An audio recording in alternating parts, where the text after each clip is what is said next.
Hi, this is Graphically Alex coming at you with all things fat related. If that's something that interests you, please subscribe. I'd love to have you. Today, I want to try something a little bit different.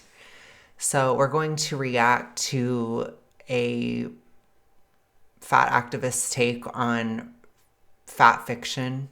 I think that opinions on fiction can be interesting because it can betray a lot about what somebody's thinking. So I want to go ahead and cover this. This was sent to me on the good old Instagram, and I appreciate it. I'm always looking for new, especially like podcast like stuff to look at, especially if there's video. It's hard to find. So I appreciate this, but we'll see how this goes. This is brand new. This is from April 10th. If it's whatever, then I'll probably just do this one part, but we're going to try it out. We're going to try new things. We're going to be beautiful, starseed love children. And we're going to do this now. So let's go ahead. Oh my gosh. I just figured out how to use a keyboard to pause and play. So hopefully I won't have that issue, but I don't know. It's not working. What do you mean it's not covered? It's a routine war inspection. Besides, I thought you were in the Wicked Network. Oh, gotta go. Side hustles here. Hello, class. First of all, I'm the witch in town. Don't you even dare. Don't you even dare.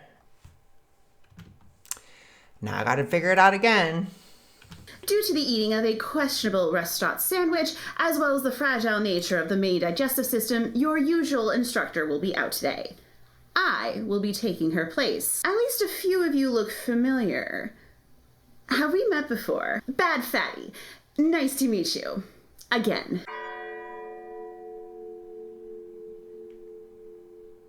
In between her trips to the bathroom, I was able to have a check-in with Miss Mandy about your current syllabus. And I have to say, I am very impressed. You've covered quite an array of interesting subjects in my absence. Death, estrangement, Maine politics. But I have to say, I was a little bit disappointed when I saw that the subject of fat people was, please forgive the pun, largely absent. Don't get me wrong, the last time I was here was great. Delicious food and debate. My favorite D&D session. But that was some time ago, and you can't fit everything there is to say on anti-fat bias in one video. That would take a She's gonna try. lot of magic. But nothing? Literally not one more single video since I was last around? Well, I'm back. I'm still fat, and I have a lot to say on the subject of how fat people are represented in the media. And I'm not the only one. You and every other E followed by the letter D person. Which is why today's video will feature some special guest speakers. For anyone. That is the first thing. They are obsessed with media. Why? Because media is narrative and narrative is reality. So keep that in mind. If somebody is in the TR, the toxic ritualistic, which is what I call it on the channel for the sake of YouTube, if they are within the toxic ritualistic, especially severely so, narrative is important because narrative is reality to them. So that's why media is so important. So whether that's the nonfiction media or fiction media, and honestly, a lot of times when people are deep in the issue, they can't tell the difference. They lose the ability to tell what's fiction, what's nonfiction. And media has its own spin anyways, which is obvious. So that's also a problem. Or people don't understand all the time that media always has a bias. So you should always be looking at media with some kind of scrutiny, regardless. It's not always going to be the exact objective reality of a situation. You often have to piece together events and come to your own conclusions because everybody has a different take, everybody has different opinions, and especially in today's day and age, media is there's like a heavy-handed opinion piece to media, oftentimes, and spin. So when you add the toxic ritualistic to that, then it's a whole other host of things because that same bias can be applied within the zombie horde mentality, aka E followed by the letter D, people organized in large groups. I call it the zombie horde. So things can get really zombified really fast. So I wonder what they're going to try to enforce within media from an E followed by the letter D perspective. Who might unfortunately not be aware of who you are. What's your name, pronouns, and where might people know you from? Well, I'm Ren the Barbarian. Yes, Ren the Barbarian, the YouTuber. I make videos about Star Trek and other pop culture. I've talked about superheroes and horror movies, all that good stuff. My name is I'm Danny Dedem. I am you call yourself a film critic. I do YouTube, I do film and television analysis. Just my last few videos were actually about Husband Hotel, After Sun. I do yearly year-end lists. I kind of go into like analytical deep dives or video essays that kind of one of my main things is looking at like frameworks of certain topics and how they kind of affect things culturally. Hi, I'm Zilla. So I want to point this out because I'm a bitch, but if you can see, they're all pretty severe within the issue. I told you this is more of a severe clicker stage zombie thing to be obsessed with media. So they're all there pretty much. I mean, we'll see, but they all look severe. They all, however, do seem to have other interests or other hobbies, so I'm not sure if they're bloater levels because I'm not seeing this as their main thing. This is just like half of their thing, which is what I tried to explain to you guys. When somebody's just a clicker, they still have their identity, but it's like half gone. When they're a bloater, it's completely gone. That's all they talk about. So you can see the difference between them and like Aubrey Gordon. Aubrey Gordon is fat all the time, forever. They are like film critics or whatever, but you can still see they're going to put their heavy handed E followed by the letter D perspective into their commentary. And I guess this video is just a huge admission of that for all these creators.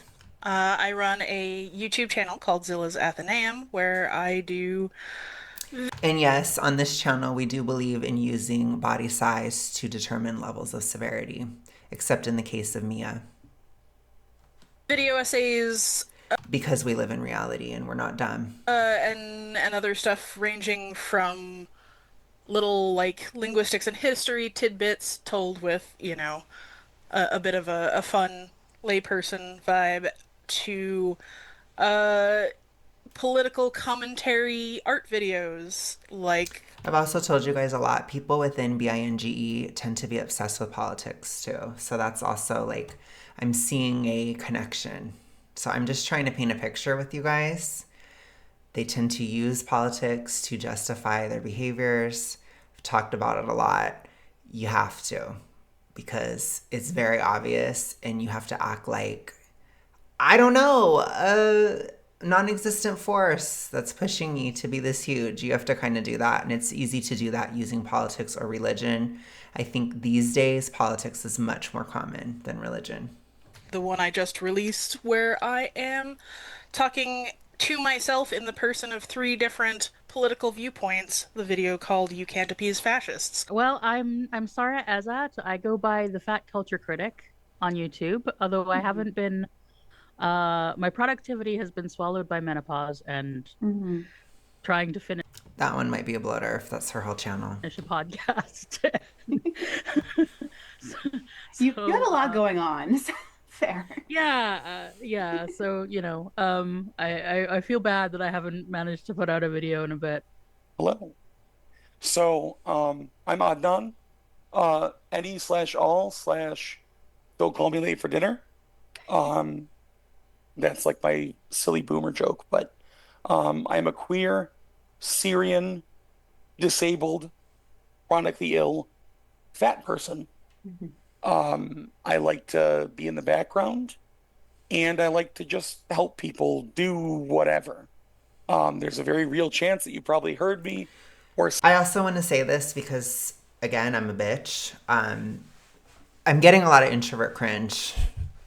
My introvert cringe senses are tingling heavily. So I have to still say that again. I do think there's heavy, heavy introversion within bingo, within BINGE a lot of the time. This is very introvert cringe beyond. So there's hardly any riz in sight. I'll put it to you that way. Seen me or been on a fundraiser or something.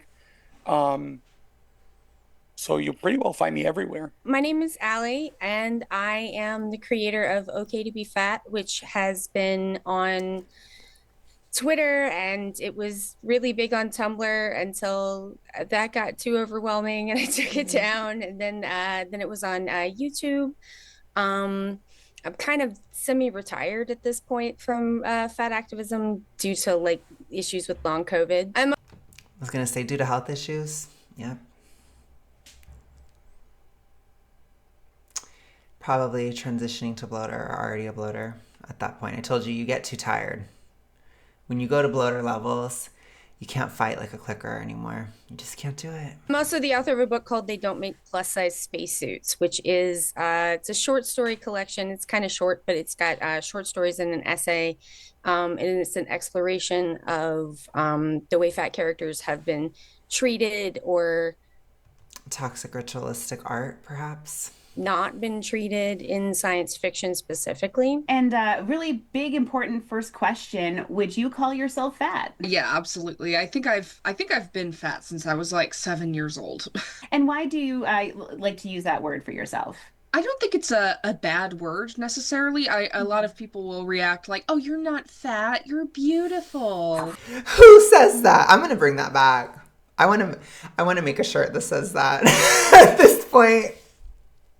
I don't know why. I'm just a bitch. And I think it would be so funny because I'm like, who says that anymore? That is so old, for one. And also, I don't know. I love to say it now. I say it all the time. I say it all the time because I think it's hilarious. And so I don't know. And you guys have been tempting me about merch. So I'm like, I really might have to sit down and think about something this year because I've got to do something with "You're not fat, you're beautiful." I mean, maybe we could get a sticker or something to put on the mirror or something. just to remind you of how ridiculous it all is, you know? And I'm like, those two are not exclusive. The reason why I call myself fat is part of a larger fat activism project of reclaiming the word. So there. Basically, yes. It's an attempt. And I try to reclaim a lot of words too. Like I reclaim mid-size. I reclaim, what is it? Oh my God, I just forgot the other one that I try to reclaim. Oh, diet culture. We reclaim diet culture on this channel. To say that like fatness is a physical characteristic. It's a relative characteristic, but it is a physical characteristic that we can visually see. And so therefore that it should be treated like tall versus short, you know, to give it. Yeah, but if that was the case, nobody cares if you're made fun of for being tall or short. So I guess nobody should care if you make fun of somebody for being fat either.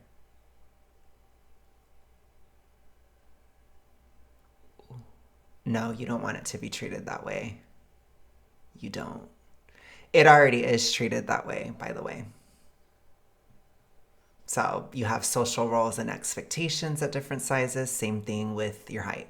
If you're tall, you're expected to get something off the top shelf. If you're short, you're expected to sit in the middle of the back seat. These things are already there. So we're already there. Goal achieved. You don't want that. You want fat to be a special class. You want thin to be a special class. You're in the E fall by the letter D. You want a body hierarchy. That's what you want. Like a neutral kind of aspect. And then also it freaks people out, which is funny. Yes. Yes, it does. Okay. And so like when you take something that is a word that people like genuinely only use as an attempt to hurt you, and then you just say, no, that's my word. I use it for myself and I don't think it's bad. Then you guys are very inconsistent with this though, because it's like bullying half the time, then the other half the time it's incredible and empowerment. You try to base it on who is fat or not, which is super subjective. So good luck. It's just super dumb. they kind of they don't really have anything else. Like they've exhausted their ammo. There was If a thin person called you fat, you'd cry. there's that thing with there was a Tyrion from Game of Thrones in like the season one where he's talking to Bran, and he says like I can't remember the exact quote off the top of my head, but it's like the world will always see you, so you might as well like kind of embrace it. And I just think there isn't anything inherent like fat is a neutral term. It's If it is, then why are you so upset about it? This isn't true. So they just say this. This is an attempt to normalize obesity. It's obviously not true, though. This is one of those things within E fall by the letter D spaces where you say one thing to the public, but you mean another. So I think they want people to start calling everybody fat because it's triggering. So they want people in general to be triggered, and that's across the spectrum.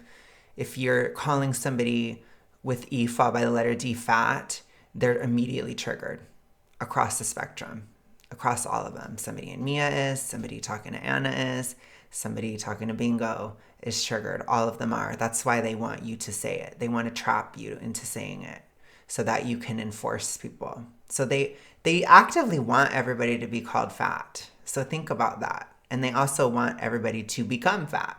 I've talked about that a lot.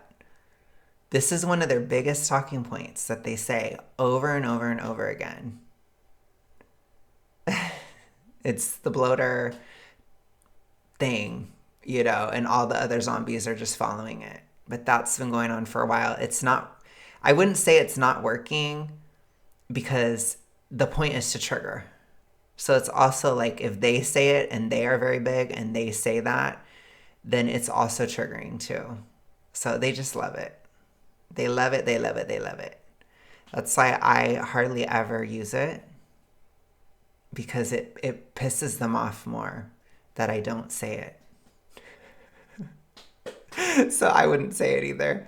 But I like to be a bitch to people in the issue. Not just,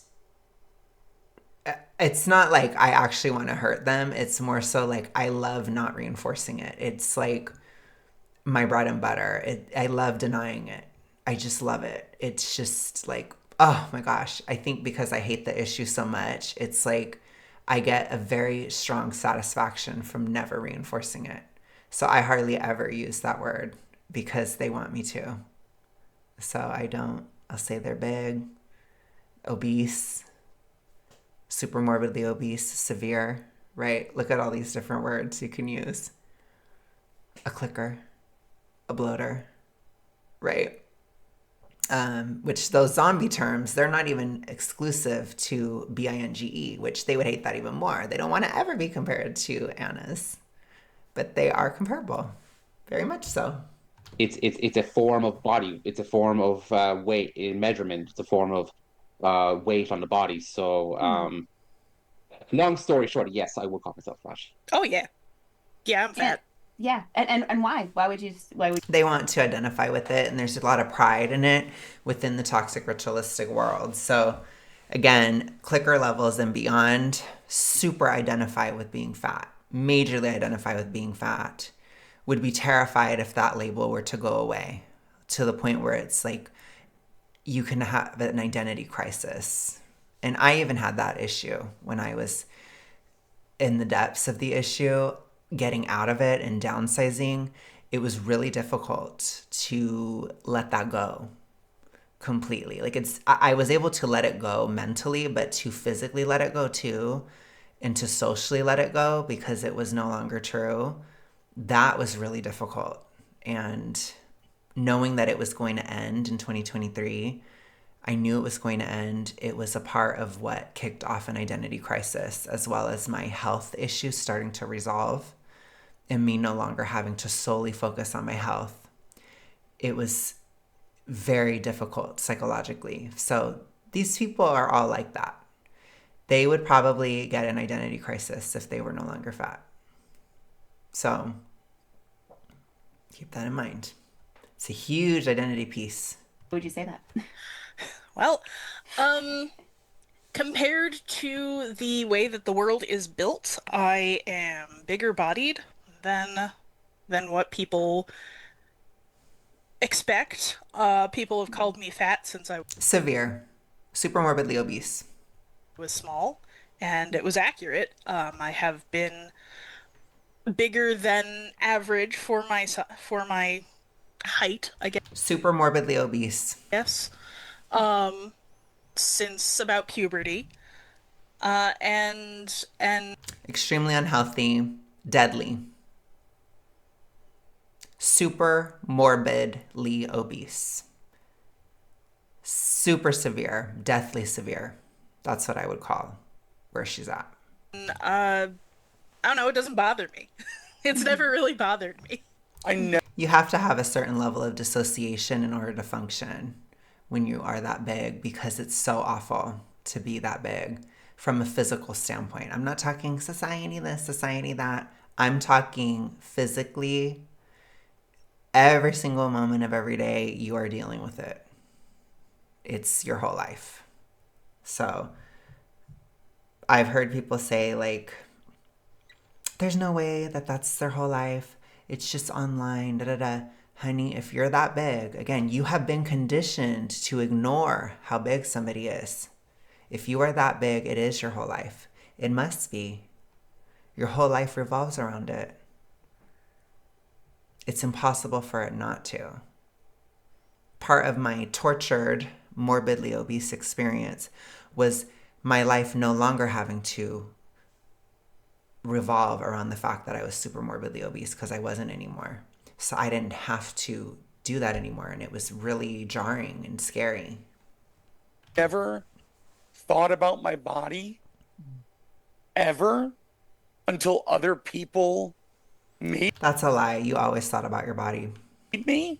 Does that make sense?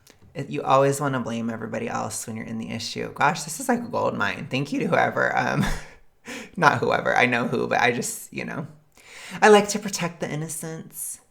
But thank you to who sent me this. This is crazy. This is truly like, whoa, do you see the zombie spores all around? Yeah. I've been married for going on a decade. I've been with my partner for close to 2 decades. They have never a single time in my life made me feel bad about my body. Not just in, the relationship ways, but like it's never been a part of who we are. And that's the That's a lie. only way I've been able to like decouple a lot of this stuff. Is just What they're saying there is, my partner has never given me anxiety about my size. That's the translation. So my partner has not triggered the issue in me, because either A, we're not talking about it, or B, it's praised. And it's perfectly fine. I've never been challenged in my coping mechanisms. I've never had to deal with the reality of my size for various reasons. So therefore, it hasn't been an issue, even though it still is. But again, you ignore any physical reality. Everything is social reality, and everything is media reality. I'm fat. Like, hi, I'm fat. Hello. What now? What do you want out of me? It's really hard because I want you to get out of the issue, or at the very least stop trying to spread it actively. you don't. There's something about being labeled as such, which I don't think is inherently a bad thing. It's more that there's this It is a bad thing because it's unhealthy. And it's unhealthy in a way that's preventable and fixable. So it is a bad thing. You're choosing it. It's also a choice. So when you're choosing something negative, it's a bad thing, always. inherent shame to feeling like you're taking up It should never be normalized. space that you are just allowed to have. I did have a doctor once ask if I realized I was fat. And I'm like, well, I own a mirror. Today's class will be discussion of anti-fat bias in the media and other subjects related to it. Anybody who has been on the receiving end of anti-fat bias and finds this a bit uncomfortable a subject to deal with is excused from this class. Everybody else, stay in your seats. Because like it or not, you need to hear this. Because today we're going to learn. I'm sure we're going to get so much value out of this. Aren't you guys ready? How to write a fat character. Do I have any writers in the audience? Let me know. I know I have at least one. Miss Lisa, if you're here, calling you out. But do I have any other writers? Are you guys ready to be educated? Let's get started. The funny thing is I have written fat characters before, so I'll see if I did it right or wrong by their standard.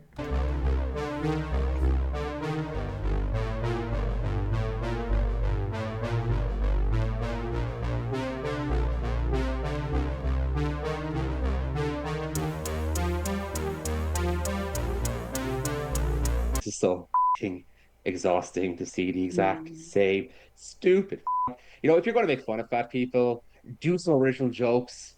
Do something, oh, I'm going to be crushed. Oh, this person likes food. If you're going to, use our bodies for comedy, at least make it f***ing and original or entertain. If you're going to do it, I don't think people should. But if you're going to do it, at least be funny. Did you know that fat people are people? Yeah, wild, right? There are a lot of ways that... So we're already going into the super holier than thou attitude, which is so charming. She might be a stalker, actually. I wonder. She might not be a clicker, but the rest of them are. Because she's already going into that stalker tone of I'm better than you. I know better than you. I'm amazing and you're ugly. That's kind of the attitude that stalkers have. So she's kind of doing that already. And I'm like, ugh, I hate it. I hate it so much. It's so irritating. So she's already getting into that. So I'm like, okay.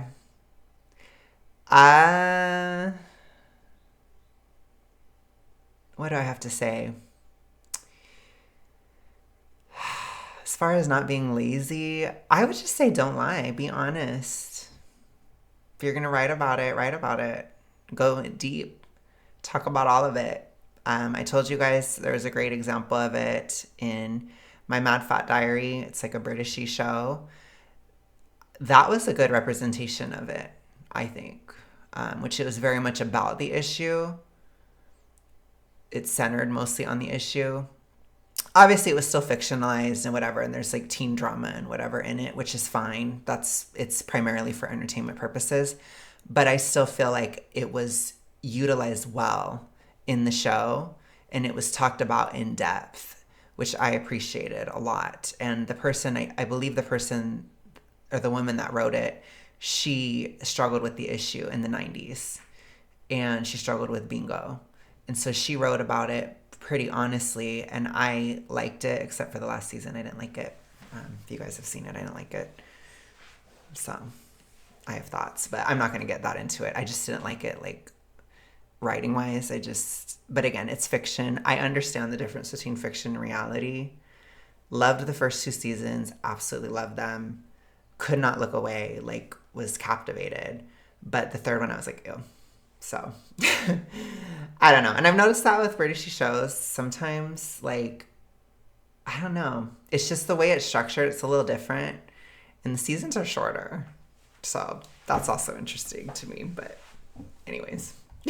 People I didn't like the 3rd season. Seem to get writing fat characters wrong. And this one, consciously or unconsciously, seems to be a major component of it. Too many straight-sized people seem to forget that fat people are fully sentient, competent human beings, multifaceted. Yes, and so many people tend to forget that you are choosing to be fat, that it is a choice that you are choosing every day. And I'm not going to let you get out of that. I can talk like that too. It's so easy. It's easy for me anyway, but I'm good at mirroring. I told you, I'm good at mirroring. I'm a mirror. And I'm a mirror ball. No, I'm just kidding. I'm not. Just as complicated as Maybe I'm becoming one though with time. Anybody else. Fatness, rather than being a single trait in a sea full of descriptors, tends to be the only characterization a fat person gets. So it can be true if the person is super morbidly obese, then I do think that that's fair for characterization because it takes up so much of your life at that point. You lose yourself in it. It's there's hardly anything else about you. So I would agree with that. But again, if you're writing like a clicker level, it's like 50-50. So think about it that way. And I think that my Mad Fat Diary did a very great job at that clicker 50-50 level, where it's like she had a lot of drama, she had a lot of issues, but so much of it was her fatness too.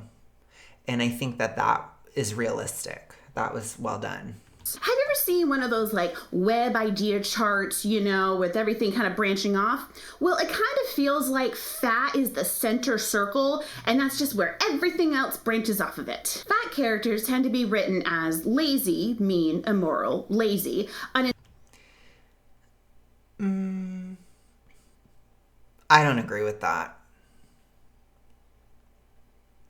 I'm trying to think of what I've seen in media. A lot of times you see like Shallow Hal, like fat people are shown as like nice, funny, friendly, so sweet despite it, which it hasn't really served me that much because I'm not really that way. So I feel like people are so used to the funny fat friend trope that when I was big, they expected that. And it's like I was funny at times, but I was mean. So it's like, and then as I downsized, and people are like, you're meaner. Oh my God. And I'm like, no, I was always mean. Mean at every size. Another merch idea. But I was. So it's like, it just appears worse because I'm thinner. Or I'm thin. So it's like, oh, well, you're even meaner now. It's like, no, I was probably meaner when I was bigger, to be honest, if you want to be real about it. Intelligent, lazy, gluttonous. So I was lazy. I don't think I was unintelligent, but I did have massive brain fog. I was certainly gluttonous, and I would consider that immoral to be gluttonous. Lazy, delusional, and I was delusional in the TR. So delusion is more so within E followed by the letter D. But again, if you're very, very big, the odds that you have something going on are pretty high. So there are some exceptions, but you probably you may have severe hormonal issues, which that would probably make you a little meaner or moody, to say the least. Or you would have subclinical levels of the TR, or you're full on in it. And if you're full on in it and you're that big, it could be severe. Then you're delulu, massively delulu. Of course, lazy. So she's obsessed with the lazy one. I think lazy works for class 1 obese. I do think people in general that are class 1 obese are lazy. Is there a Rowling first name JK present in this class? But when you're super morbid, it takes a lot of effort to keep up that size that you are choosing every single day. So, and you're not just choosing it, you're working for it. You're maintaining it. You're putting in the money. You're putting in the time. So that's not lazy to be that big. You are maintaining that. Whew. But class 1 obese, yeah, a lot of people are lazy. I joke, but honestly, it is pretty frustrating as a fat person that the people who look most like me on television tend to be very disappointing. Fat people do not often see ourselves. It's because you don't like yourself.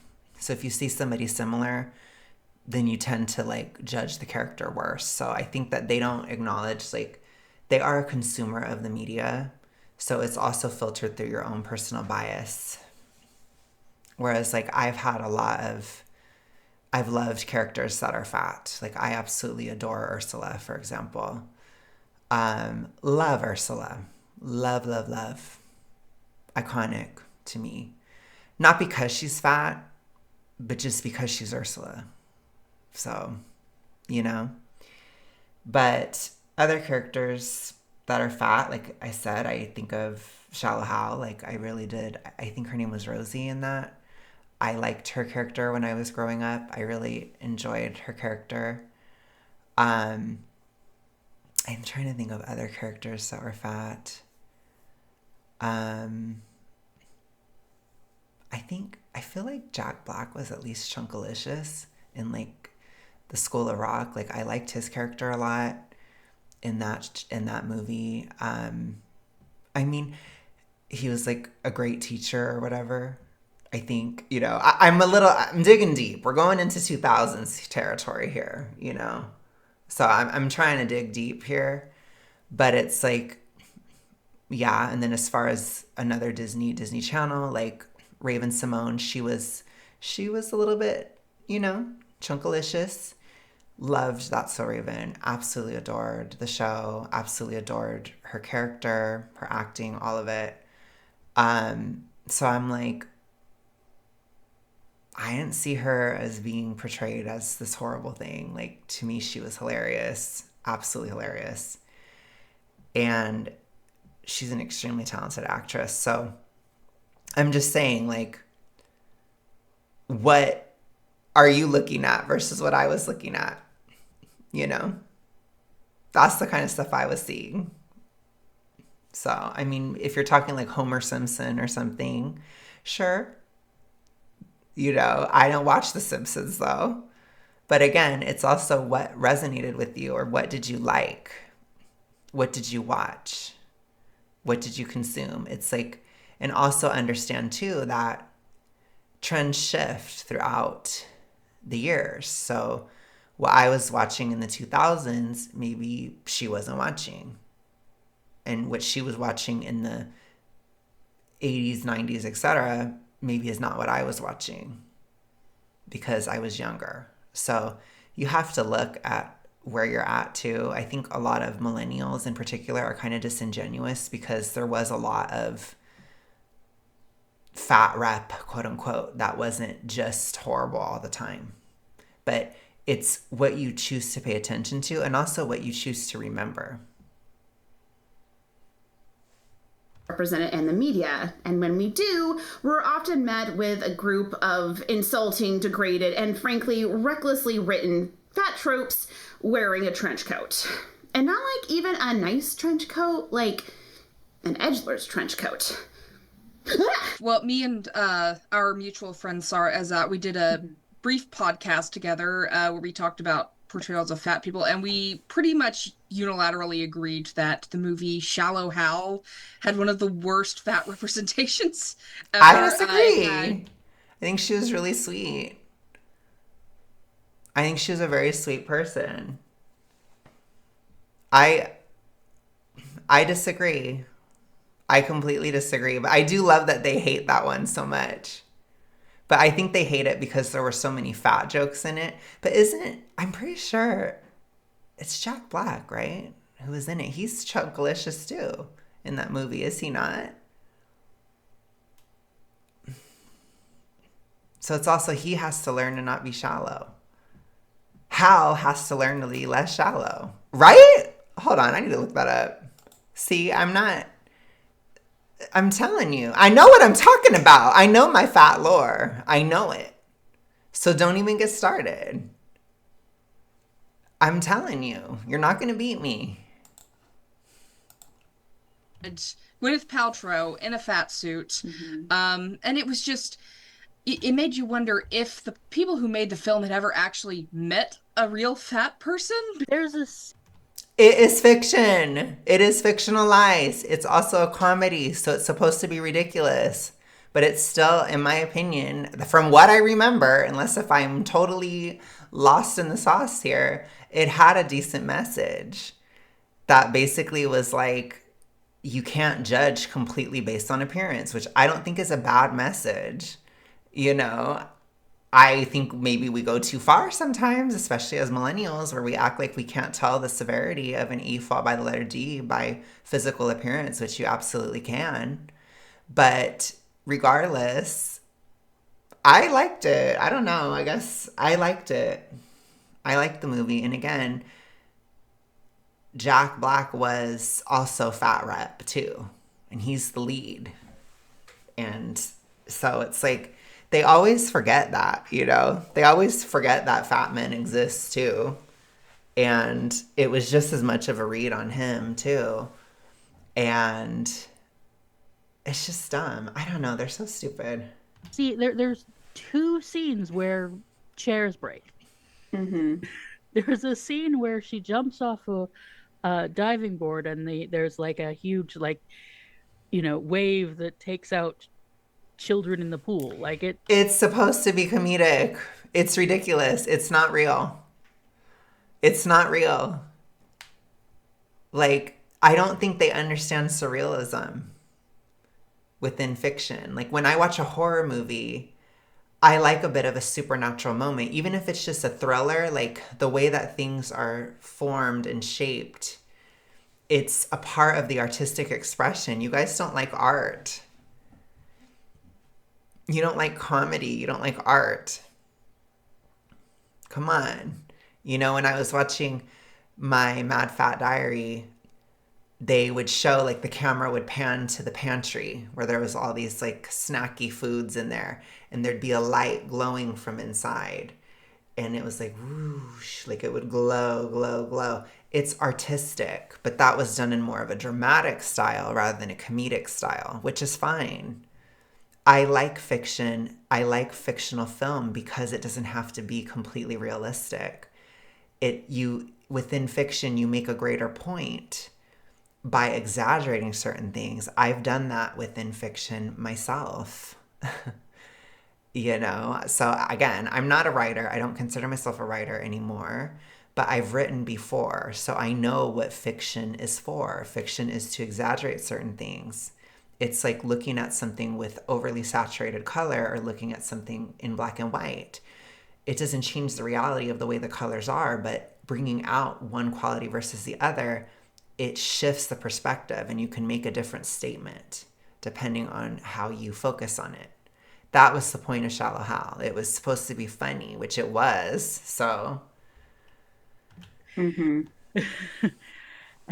And it's like the whole thing is, you know, this excuse to have these incredibly horrible fat jokes, and then and then but it's like it's a love story because It's supposed to be funny though, because he didn't see her that way because of the spell or whatever that was in the hypnosis or whatever.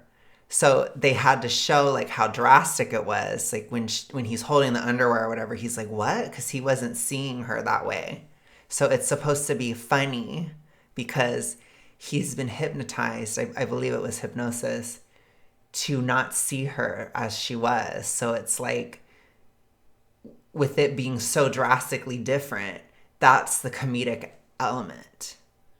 But yeah, there are certain issues of Shallow Hal too. I don't need it to be completely realistic. If it was completely realistic, she'd be sick. If it was completely realistic, she probably would be extremely moody. She wouldn't have been as nice. She probably would have been very raw all the time, and she probably would have been deep in the toxic ritualistic. If you want to do a realistic version of Shallow Hal, she probably would have been extremely insecure. She would have probably hated his guts at times, or she would have been moody, or she would have been like, why aren't you talking to me? You're too close. You're not this. She would have probably had attachment style issues with him. It would have been all funky. Either that, or he may have fetish'd her at that size. So I understand, like, we can get real dark with it. If you want to do a super realistic version of Shallow Hal, we could do it, but you guys don't want that either. You don't want it. Now, I don't think that would have been a very funny movie, but the way it was written, it was funny. To me, at least, at the time. I don't remember it anymore, but I don't remember every single thing that happened, but I need to rewatch it. They're making me want to rewatch it. But it's not real. So it's okay. It's okay. I don't think that it was necessarily pushing anything within that. I was talking more about shallowness.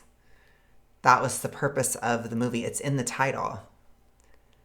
So it's okay to write something comedic. It's okay for it to not be hyper realistic all the time. It's fine. loves her anyway in the end, and also like he's awful.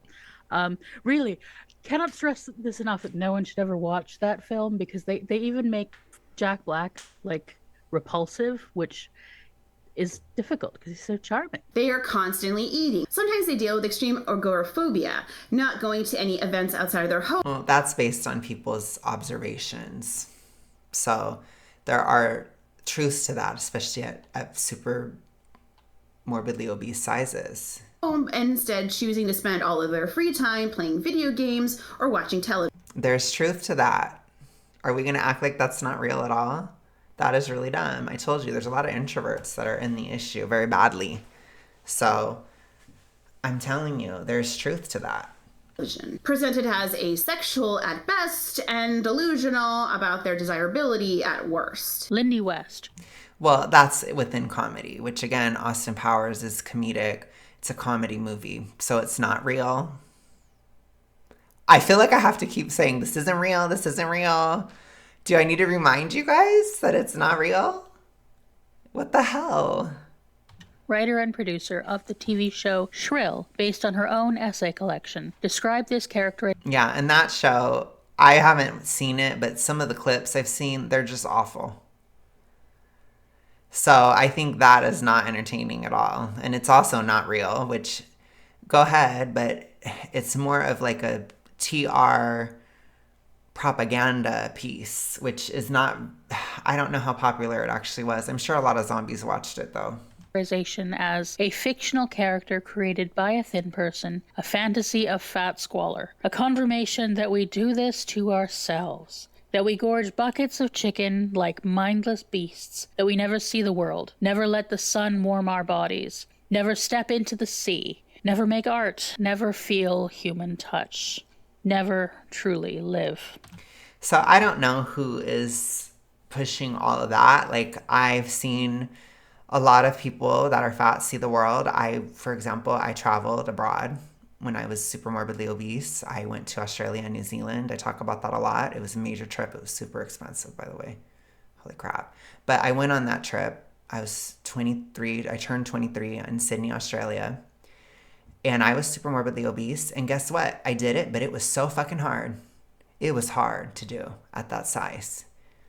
It was hard psychologically. It was hard physically. It was very difficult for me to keep up with the college trip. And it shouldn't have been. I was 23. I was young.